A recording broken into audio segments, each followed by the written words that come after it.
let's talk about the origin story of Bimboviolence and your love of Pink, pop music. Was this something you always loved, or was it something that really formed with the band? I always loved pop music. I mean, since I was a kid, I remember being a child and listening to Britney Spears and loving it. And so that's definitely been with me through my whole life. And I started getting into heavy music in middle school and kind of appreciated the two things as separate entities and never really found a good intersection of them. And so it was cool to start BRAT and be able to kind of incorporate a little bit of both because it's two things that I love. Yes, you definitely, and it's juxtaposition to say the least, to throw the extremely heavy music with the Pink, the cute, the vibes.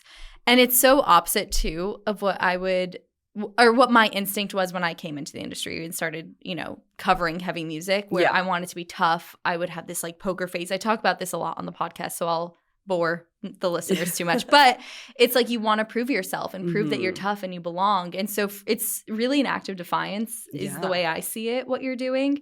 Have you had pushback from other people who maybe see it as weakness or just see it in a different light than maybe we do? Yeah, totally. And I felt the same way. I started going to shows in high school when I was probably 16. And especially at that time, I'm a bit older. So that was probably 2008 or something.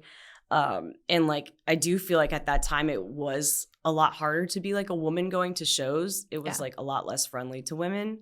And I feel you did need to present a bit more tough and a bit more masculine at the time to be kind of taken seriously, I guess. And that's changed a lot. I mean, there is still some of that exists, certainly. And I mean, with BRAT, it's you know what you're doing a little bit.